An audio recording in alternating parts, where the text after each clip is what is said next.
Замисли, доаѓа момент во кој што секој член на твојот тим буквално си ја знае својата работа, никој не те препрашува, а работата си оди непречено.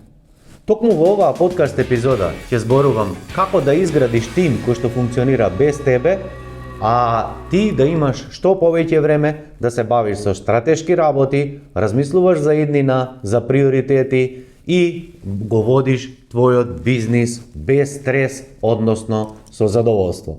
Многу предприемачи со кои што имав прилика во минатото, а и денес да соработувам, го имаат овој проблем и буквално на секоја фаза од работењето во бизнисот мора да дојде момент кога ќе се отвори оваа тема, бидејќи како растеш ти, како расте твојот бизнис, како расте компанијата, мора да расте и тимот, а тоа и секој еден раст значи и решавање и унапредување на некои процеси. Често пати предприемачите се жалат со кои што соработувам или ги среќавам секојдневно малтене, дека луѓето се неодговорни, дека луѓето не ја работат целосна работа, дека ги плаќаат и од повеќе од колку што вредат, дека ангажирале искусни вработени од друга компанија која што работеле претходно, дека добро се продале на интервју, дека имале подобри и поголеми очекувања од нив, но сепак луѓето се зависни од нив и дека постојано ги препрашуваат, па им звонат телефони, пишуваат пораки, Viber веќе да не зборам колку тоа е честа е таа комуникација и постојано се жалат дека тапкаат во место, односно не можат овој проблем да го надминат, односно да изградат тим кој што ќе функционира самостојно и ова е најверојатно најголемата болка на поголем дел од предприемачите. Што се случува доколку ти овој чекор не го надминеш, па нормално дека и понатамо може да водиш бизнис години, може уште 5, уште 10, уште 100 години да водиш бизнис и да тапкаш во место, се додека не го решиш овој чекор, а тоа е да изградиш тим кој што ќе функционира без тебе.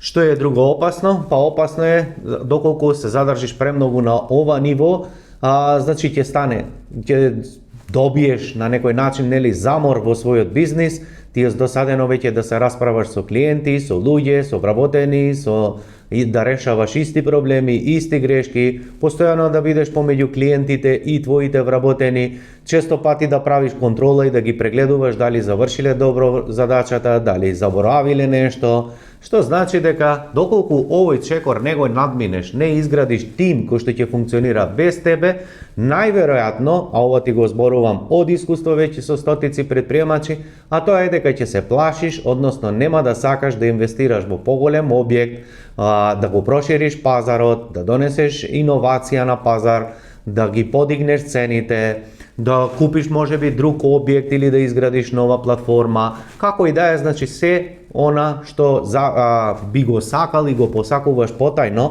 да го изградиш додека овој чекор не го решиш, јас сум сигурен дека едноставно таа идеја само ќе ја провлекуваш.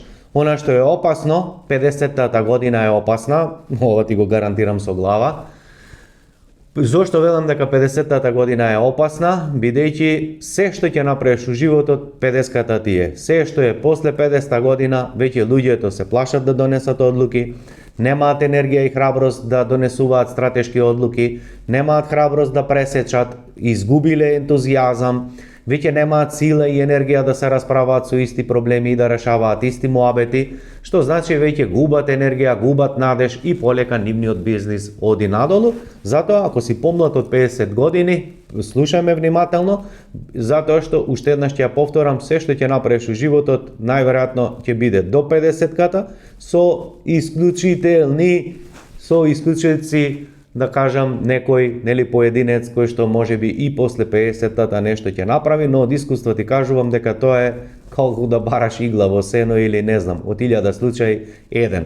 Ако мислиш дека не е ова вистина, само размисли во твоето окружување колку познаваш предприемачи кои што водат успешен бизнис, кои што имаат self-managing company или самоуправувачка компанија или тим кој што функционира без него, а да има среќен живот, успешен живот, да има време и за шетање и за патување и да се бави со спорт и рекреација и дружење и пријатели и да не се нервира за истиве работи. Знам доколку седнеш, размислиш на ова прашање, ќе забележиш дали можеш да изброеш на една рака, а може би ќе ти биде и една рака премногу. Затоа слушаме внимателно денеска што ќе зборувам во оваа епизода и еднаш за секогаш да го решиш овој проблем, но ќе те потсетам, односно ќе ти напоменам, ова обавезно морам да ти го напоменам, дека за да изградиш успешен тим кој што функционира без тебе е процес, а не дека тоа можеш да го направиш за еден месец, за 2 недели, не знам, со едно читање книга, едно видео или не знам што, туку тоа е процес. Што значи процес?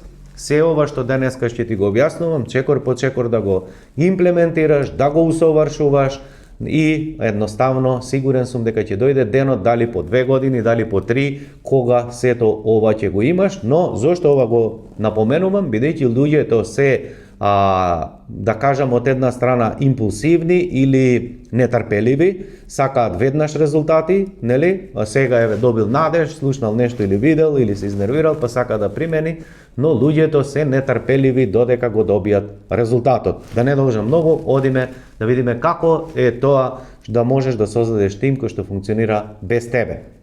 Број 1 чекор кој што мораш наискрено да си го одговориш, а тоа е дали навистина си ти тип на човек кој што сака тим или е човек кој што работа самостојно. Ова е, мораш да бидеш брутално искрен и ова тест прашање ја секогаш на сите луѓе им го поставувам, без разлика дали има 0 вработени, 3 вработени, 30 или 300, секогаш им го поставувам ова круцијално прашање. Наискрено да седнеш и да си одговориш пред огледало. Дали си тип на човек кој што сака тим или си човек кој што ужива да работи сам со себе без други луѓе во окружувањето. И ова е најглавната почетна точка. Зошто? Затоа што може би ти да бидеш импресиониран, мотивиран, потикнат од окружувањето твое, од конкуренција, од твои роднини, пријатели, другари, кои што веќе имаат бизнис и имаат тим, но дали во срцето тебе ти вели дека ти сакаш да имаш тим или ти не сакаш да имаш тим. И едното и другото е легитимно, но барем ќе си расчистиш во глава дали ти едноставно се ова што ќе го зборувам за да изградиш тим кој што сам функционира, едноставно ова ти треба и тоа е што го сакаш, или може би си трговец, поединец, уметник, како и јас да се изразам, и тоа е сосема легитимно, но уште од денес ќе можеш да го преобликуваш бизнисот на свој еден начин. Инаку и јас сум тип на човек кој што не сака 100 вработени, и јас сакам мал тим, експертски тим, каде што ќе функционираме хармонично, но тоа бара некои други вештини и други способности и тоа е сосема друг тип на градење на тим. Она што сакам да ти го кажам кога ќе го одговориш ова прашање, прв чекор, без кој што, втор чекор, односно, без кој што не можеш да формираш никогаш тим, па макар има и 100 животи, втората работа ти е организацијска структура. Во претходната подкаст епизода веќе зборував малку, начнав тема за организацијска структура, за дефинирање на опис на работно место, права, надлежности и одговорности, но голем дел од вас кои што сте на ньюслетер ми пишавте дека не можете да ја пронајдете таа епизода или било поодамна или како и да е, па токму затоа и одлучив да се навратам уште еден чекор за да можеме да го објасниме како тоа можеш да изградиш тим кој што функционира. Значи, кога дефинираме организацијска структура, што е тоа организацијска структура и како ја дефинираме? Колку да знаеш или не знаеш како се дефинира, се во животот е едноставно. Јас секогаш велам, бизнисот е едноставен, луѓето се комплицирани. Па ајде да видиме како се формира организацијска структура. Ако одиме хиерархиски, како оди пирамидата, нели? На чело на компанијата, ако ти си собственик, тогаш ти си горе и извршен директор или директор како сакаш на твојата компанија. Сакал ти или знаел или не знаел, сакал или неќел, во секој бизнис имаме 9 сегменти. Сега, кога знаеш дека во секој бизнис има сектор на маркетинг, сектор на продажба, сектор на оперативни задачи, дали е тоа програмирање, дали е тоа проектирање, дали е тоа цртање, дали е тоа производство, дали е тоа надзор, дали е тоа монтажа, што значи оваа гранка ја нарекуваме оператива, логистика или како и ти да милуваш да го се изразиш. Но што значи, ако веќе знаеш што е маркетинг, ако знаеш што е продажба, да ти објаснам накратко што е оператива, тоа е се што ти работеш и луѓето околу тебе, но клиентите не го забележуваат. Па да речеме, ако ти си графички дизајнер и имаш тим од 10 луѓе околу тебе, ти се договараш со клиентите или твојот продажен тим, се договарате што треба да сработи и кои се очекувањата од вас, односно ја прифатиле понудата, се додека ти црташ, проектираш, дизајнираш и што и да работиш, тоа се вика оператива. Значи клиентите тоа не го гледаат, туку го гледаат резултатот или аутпутот кој што го едноставно произведуваш. Значи се она што е програмирање, работење, произведување и се останато и транспорт, логистика, сето тоа спаѓа во оперативен дел и тоа не е гранка за себе. И ако зборуваме за наједноставниот модел, значи кога веќе имаме маркетинг и продажба, кога имаме оперативен дел, имаш уште еден сегмент, а тоа е финанси и администрација. Значи, ниту една компанија не може да живее без маркетинг и продажба, без оперативен дел и без финанси и администрација. Онаа замка која што најчесто е на предприемачите е што буквално на самиот почеток ги работаат сите тие задачи, и маркетинг, и продажба, и производство, и оператива, и финанси, и администрација, и чуда. И градејќи го бизнисот полека имаат површни или доволно информации и знаење како да го хендлаат цел тој бизнис, но сега кога веќе имаме тим, кога веќе имаме вработени, тоа наше знаење површно сега треба да го професионализираме. Како го професионализираме? Така што вработуваме луѓе, ја дефинираме нивната работна позиција, а подоцна дефинираме и неговата улога. Сега, значи, ако ти си начело на компанијата како директор, обавезно твоја прва задача е да пронајдеш тројца луѓе одговорни кои што ќе го водат посебно делот на маркетинг и продажба, делот на оператива и третиот дел финанси и администрација. Тоа што може би тебе директно те привлекува во маркетинг и во продажба или во оперативен дел или во финанси, немој да забораваш дека секоја компанија ги има минимум 3 минимум сегменти во бизнисот. Значи, кога твојот бизнис ќе изгради топ тим кој што ќе функционира наместо тебе, односно без да ги контролираш. Кога ќе назначиш одговорно лице за кој што ќе го води делот на маркетинг, кој што ќе го води делот на продажба, човек кој што ќе води посебно оперативен дел и човек посебно кој што ќе води финанси. Сега, кога имаме компанија која што има 10, 20, 30, 50 вработени, најчесто што забележувам од пракса е дека луѓето, односно собственикот на компанијата, потајно он мисли дека, дел од луѓето му се одговорни за едно, друго или трето. Но она што го гарантирам од соработка со стотици веќе предприемачи, многу малку компании запознав во која и што точно пишува и човекот знае дека е директор на продажба, менаџер на продажба, директор на маркетинг, менаџер на маркетинг, директор на оперативен дел, на производство да речеме, или менаџер на оператива, или финансов директор, или финансов менаџер. Најчесто луѓето ја прават грешката каде што они на начинот на како што им даваат често задачи, и овие луѓе со тек на време ги прифатиле тие задачи и некако им оди добро со работката, дека тоа е доволно, но ова не е доволно, се додека не ги потврдиш тие работни позиции. 9 од 10 компании или собственици кои што соработувам, ги прашувам дали во вашата компанија постои организацијска структура, најчесто добивам очи кои што шетаат лево-десно и се обидуваат да пронајдат одговор. Еден од нив ќе одговори дека има да. Следна работа, кога ќе ги прашам дали имаат во нивниот тим јасно потврдена позиција, например, директор на продажба или одговорен за продажба, раководител на продажба. Не е битна титулата која ќе му ја ставиш. Но дали тоа лице точно знае дека моментот ја игра улогата на маркетинг, директор на продажба, директор на оператива или на било што. Најчесто луѓето ми потврдуваат дека јасно и гласно нема никакво сознание, односно дека го немаат потврдено лицето. Што ова ти укажува? Ова ти укажува на многу недостатоци. Едно, можеби човекот воопшто не е свесен дека така треба, значи не знаел човекот и сосема си е во ред. Втора работа има кај што не сака да ја потврди позицијата затоа што го користи уште за 10 други работи. Некој ќе рече, па знаеш, мене ми е помала фирмата, јас не можам да си дозволам, не знам, да имам тројца одговорни луѓе и они кои што ќе шефуваат или менаџираат. Значи, сето ова што сега ти го кажав, доколку го мислиш, се должи само на незнаење и на твои предпоставки, а верувај дека мозокот или човекова слабост е предпоставки. Значи, мозокот ужива да пронајде предпоставки, да носи заклучоци и ти мислиш дека тоа што го мислиш, дека си во право, а всушност се работи за незнаење.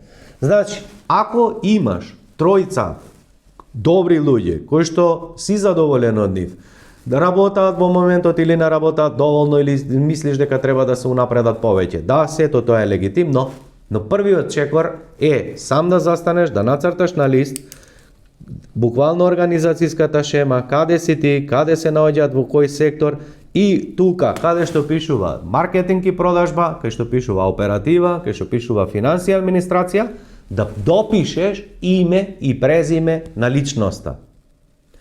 Значи, следна работа, ќе одржиш состанок, најди начин, размисли, не велам ја ова преку ноќ да го направиш, но седни и поразговарај со човекот, дали ја прифаќа таа позиција сега официјално, објасни му како тоа изгледа во иднина и како ти си замислил, побарај мислење дали човекот е, не знам, окей со таа позиција и доколку е, објавни го јавно.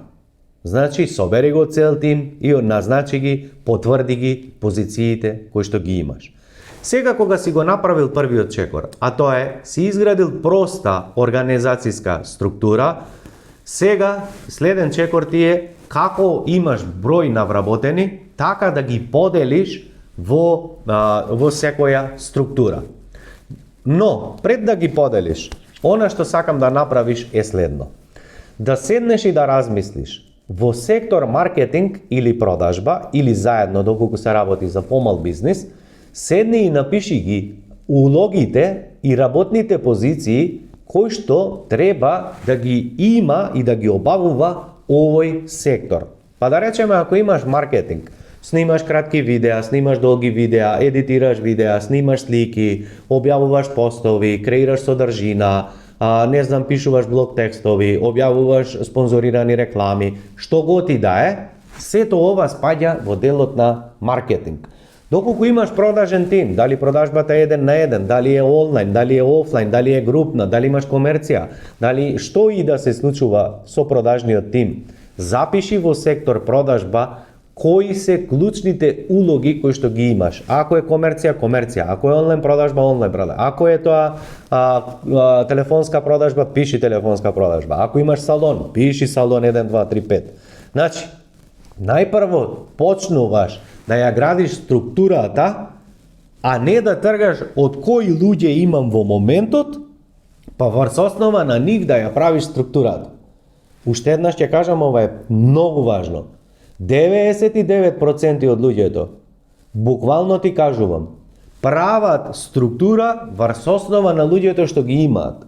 Тоа е најпогубениот начин, затоа што оној човек кој што ти е сега супер во продажба или во маркетинг, утре, ако изградиш цела структура ти со цел за да го вклопиш него или неа, утре тоа лице ќе си замине и ти си повторно на почеток. Немаш тим кој што функционира, затоа што се ова што ќе го зборувам подоцна, повторно си го пропуштил. Значи, не градиш структура врз основа на луѓето што ги имаш и нивните способности, туку градиш како ти имаш визија замислено да изгледа твојата компанија. Сега, Кога веќе си ги поделил овие одговорности, одиме во оперативен дел или во производство. И ако си техничко лице, овде ќе ти биде најлесно, затоа што таму ќе пишуваш архитект, ќе пишуваш, не знам, програмер, ќе пишуваш, не знам, кројач, шивач, заварувач, како и да е што се случува. Ако си, не знам, забар, тогаш ќе пишуваш, не знам, имиња тамо и позиции на лекарите. Значи за оперативниот дел знам дека немаш проблем, монтажа, транспорт, магацинско и останато, супер, но ако имаш магацин, пиши магацинер, складирање, магацинер, работна позиција. Ако имаш монтери, супер, пиши монтери. Ако имаш луѓе у производство, пиши производство. И почни да запишуваш организацијска структура каква што сакаш да ја имаш, но не утре, туку во наредните 5-10 години. Уште еднаш ќе кажам, не како што е сега или како да биде утре, туку земи ја широката слика како сакаш твојата компанија да изгледа после 5-10 години. Дали тоа ќе биде овој тим плюс уште 10 пати поголем, 10 пати помал или како и да е, значи дефинирај ги идеалните услови. Оно што повторно ќе ти го кажам, што го забележувам е дека најчесто луѓето калкулираат, па ја, знаеш, ако све ова го направам, па ја немам толку финанси за да ангажирам и платам толку луѓе. Затоа морам да ги мешам малку производство, малку на монтажа или не знам што. Да, и јас се согласувам со тебе, не мораш одеднаш да вработиш плюс 40 луѓе како би ја оправдал ти оваа организацијска структура, но што е поентата? Сега, кога ќе ја дефинираш структурата и ги запишеш имињата кои што ги имаш, иако може би работните места некаде се преклопуваат, барем ќе знаеш во иднина кои работни места треба да ги пополнуваш, а ова е многу важно зошто ти е тоа битно. Значи, сега, кога имаш организацијска структура, кога ги запишаш сите овие улоги кои што треба да ги играат таму луѓето, сега третиот чекор ти е да седнеш и да запишеш општи работи. Што очекуваш ти од тој маркетинг менаџер? Што очекуваш ти од тој директор на продажба?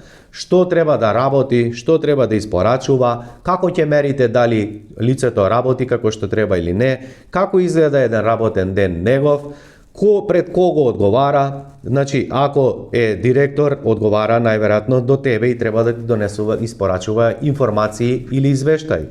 Ако има тим под него, а каков е тој директор или менаџер ако нема тим, тоа значи дека е одговорен за резултатите и обврските и планирањата на тимот под него. Значи, се она што го очекуваш од ова лице, запиши го на хартија, треба да работи тоа и тоа, треба да работи тоа и тоа. Значи, тоа е опис на работно место и немој да забораваш да допишеш одговорности. Значи, ако е маркетинг директор, е одговорен за што? За кој тип на резултати? Дали е тоа за тимот под него, плюс дали е тоа за одредени резултати, за испорачување резултати на клиентите.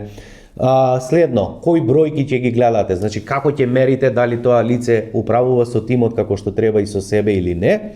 И на крајот рековме одговорности. По исти принцип дефинираш работно место за секој еден член на тимот. Сега, што е важно? Кога ќе креираш ти за клучните позиции горе, за менаџери, директори или втор менеджмент како што зборуваме, сега ќе запишеш за секој еден вработен, кој што иако може би во моментот немаш таков вработен, ти ќе седнеш и да ги запишеш. Што би тоа значело? Преска кога зборувавме во сектор маркетинг, да речеме снимачи на видеа, не знам, едитирање на видеа, да речеме, не знам, дизајн и се останато, ти ќе запишеш како да имаш буквално за секоја една работна позиција, буквално како сега да имаш луѓе и ќе запишеш што е работното место, што значи работно место од човек кој што снима. Што се задачите и улогите за лице кое што едитира видеа. И буквално ќе ги поминеш сите овие работи. И она што е исто така интересно е сега кога веќе ова се ќе го завршиш, значи за сите три сегменти, следно е да се преиспиташ кои од овие луѓе сега кои што ги имаш на располагање, буквално ти се вклопуваат во ова организацијска структура. И ако имаш тим од 10, 20, 50 луѓе, јас сум сигурен дека ќе пронајдеш дел од луѓето кои што во моментот одговара перфектно на таа позиција И она што сигурен сум дека ќе го забележиш е дека истите тие луѓе работаат повеќе работи и тоа е окей, но што е поентата? Поентата е да седнеш со овие луѓе и кога овие листови, документи ќе ги изготвиш, што очекуваш за секое работно место и поминеш со сите твои вработени, да седнеш и да им објасниш следнава работа. Дека за во иднина ова работно место, кај што него го назначуваш, во иднина ќе ги работи овие само работи и ништо повеќе од тоа. Тоа што сега во моментот немаш таков човек, не е оправдано, финансиски немаш толку клиенти или како и да е, слободно ќе му ги соопштиш на тоа лице и не се плаши да бидеш искрен и ранлив и отворен, напротив, ја се зголемува довербата со луѓето и седни објаснимо на човекот дека да, во моментот он работи, види, 2 работни позиции, може би и програмира и испорачува или е на маркетинг и во продажба и тоа е сосема легитимно, но ќе му кажеш дека ти го плаќаш за одредено работно време, односно пример за 8 часа или 40 неделно и дека никој од нас нема капацитет да работи дуално, значи во исто време и да продава и да маркетира и да работи на 2 позиции, туку во едно време или го работи едното или го работи другото, што значи ако се 2 работни места, колку има ангажман, толку ќе работи и токму затоа ја добива платата која што ја добива, затоа што обично луѓето кои ќе им наброеш 2-3 работни позиции очекуваат да земаат и 2-3 плати, нели, и така велат вработените, па ја му работам 2-3 работни места, што не ми плаќаат 2-3 плати, зошто не добивам? Затоа што всушност ти не ги работиш 100% тие задачи, туку ако имаш 3 работни позиции, ти работиш по 33% идеално, нели, од сите тие и токму и за тоа си платен. Но, да се вратиме на поентата, а тоа е значи дека кога ќе поразговараш со сите овие луѓе во твојот тим, ќе им назначиш дека во моментот нека бидат трпеливи, се до момент кога, пример, ќе добиеш уште 10 клиенти, уште 100 клиенти, уште 1000 клиенти, уште оку промет, уште оку добивка или небитно, дека стратешки на тоа работиш и кога ќе дојде време, истото и ќе го направиш, но те молам, немој да биде манипулација, туку само доколку го мислиш искрено и доколку имаш намера. Значи, сега кога ја дефинира организацијската структура, кога ги запиша свите, нели, права, надлежности, одговорности и се останато, сега што е најважно? Најважно е само да одржуваш редовни состаноци, обавезно минимум еднаш неделно, максимум 1 час, немој тоа да биде циркузи, максимум 1 точка на дневен ред на тој состанок, и секогаш издвои време да дискутираш со овие луѓе. И сега велиме уште едно. Ако сето ова го имаш, ако го ја прегледа претходната подкаст епизода во која што научи како се делегира, сега полека можеш да почнеш да размислуваш дека во догледно време ќе изградиш тим кој што функционира без тебе. Зошто велам дека може? Затоа што ти се ова може да го слушаш, за многу работи ќе речеш па да и така треба добре или ја тоа го знам. Но дали ова ќе го спроведеш во пракса или нема да го спроведеш, тоа зависи од тебе и нема да те лажам, значи од 10 луѓе кои што ќе ја гледаат оваа епизода, 9 тоа нема да го направат. Зошто? Затоа што на луѓето не им недостасува знаење и информација, туку им недостасува лице над кое што ќе имаат одговорност и еве на што конкретно мислам. Во соработка со стотици веќе луѓе, а има и луѓе паралелно кои што ги мониторирам веќе, кои што се на Mastermind програмот, со се ова што зборуваме, ќе напишеме, самите ќе креираат структури, документација и се останато. И подоцна тоа, некој од нив ќе го направи, некој од нив тоа нема да го направи. И сега каде е цаката? Па цаката е, види, ако ти си вработен и работиш кај мене, ти чувствуваш одговорност кај мене. Колку си ти одговорен или не одговорен, тоа е сосема него индивидуално прашање за секого. Но факт е дека сите ние, луѓе, повеќе се трудиме кога имаме одговорност кон друго лице, отколку кога немаме, односно си одговараме сами на себе. Значи, ако ти си собственик на твојата фирма, ти немаш лице над тебе над кое што му одговараш. Што сакаш ќе направиш, што сакаш нема да направиш, кога ќе имаш време, кога нема да имаш време, нешто ќе направиш, нешто не. Но ти не поднесуваш извештај до никого. Токму овде доаѓа поентата, каде што е важно да соработуваме со ментор. Зошто е важно да соработуваме со ментор? Затоа што јас, како носител на проектот менторски, а ти како учесник на менторскиот програм, соработуваме и имаме заедничка цел да изградиме топ тим или фирма која што функционира без тебе, нормално е дека се ова што го зборувавме до сега, јас не сум наивен, туку се ова ти објаснето, значи на платформата имаме професионална платформа кај што има буквално видеа кај што е објаснето далеку пократко, далеку поконцизно од ова што ти го зборувам. Има работни книги, има работни вежби кај што треба да ги запишува. Овие задачи и улоги овона има темплејти, буквално седнува и само запишува што треба да работи.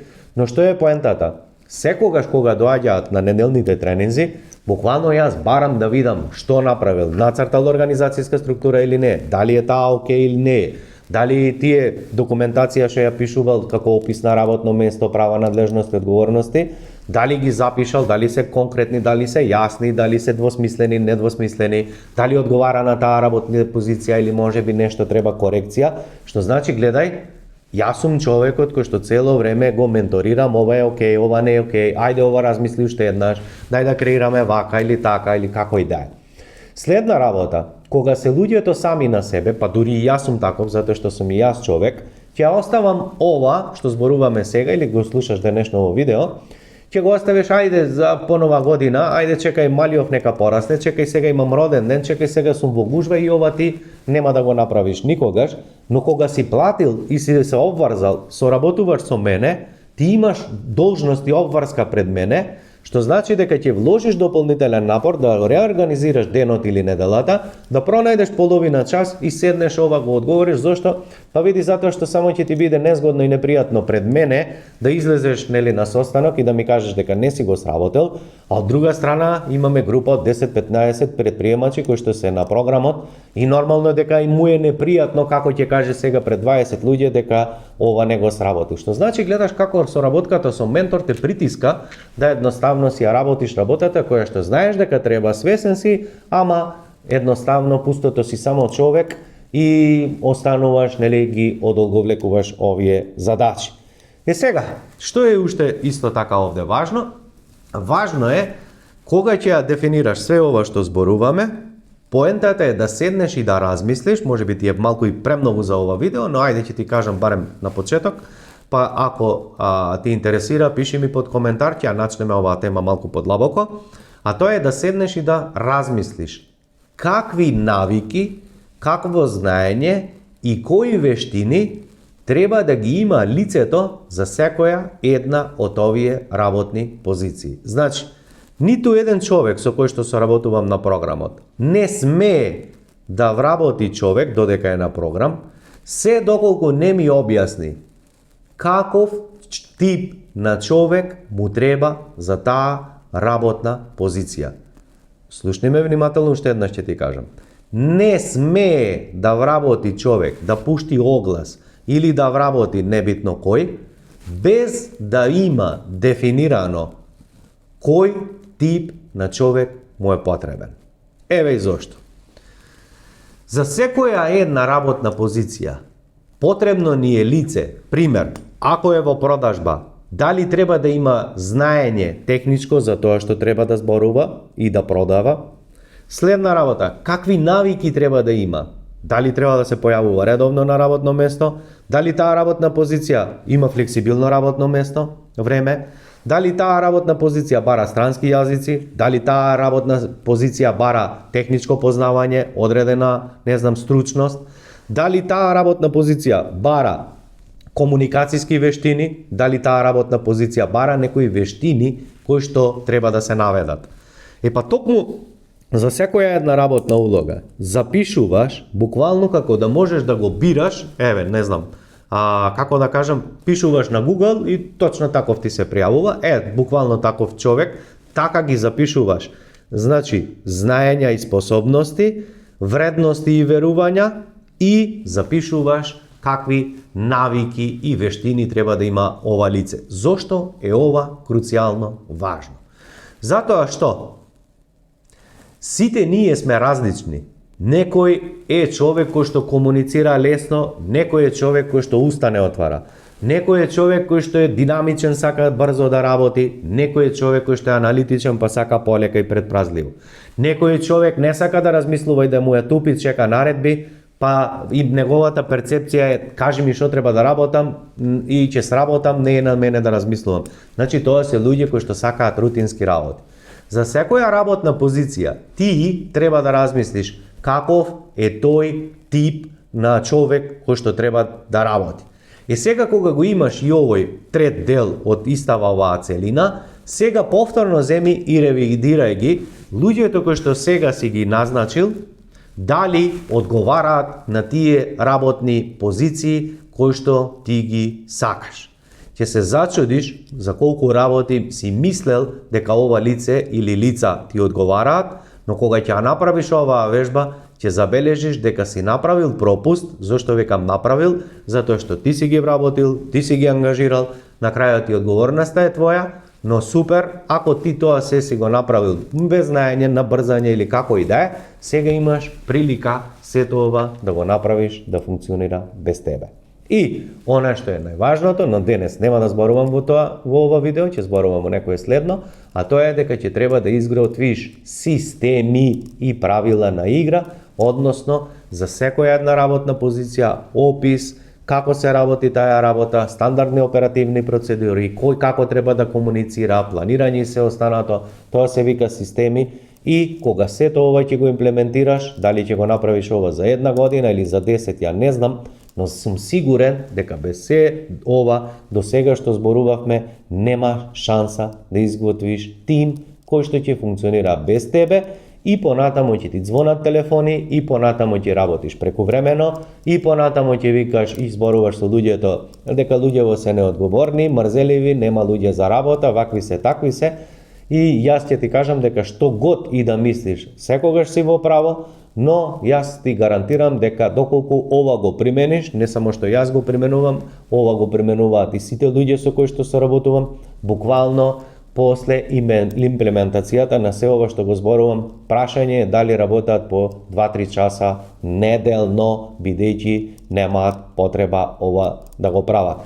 Ќе ти снимам друго видео во кое што ќе зборувам како да пронедеш луѓе, како да дефинираш, како да се прават системи. Секако дека не можем во една епизода се ова да ти го изнакажам, но што сакам за денес сакам да седнеш и да размислиш што е тоа што ќе го направиш прво. Дали организацијска структура да ја редефинираш, дали ќе почнеш да запишуваш улогите на тие, дали ќе преиспиташ кој од тимот па ги назначиш, дали ќе седнеш и со овие луѓе кои што веќе ги имаш на одговорни позиции да направиш состанок и им ја потврдиш позицијата, или можеби сето ова ќе го направиш, пиши ми во коментар под видеото да знам кој е тој прв чекор кој што ќе го направиш.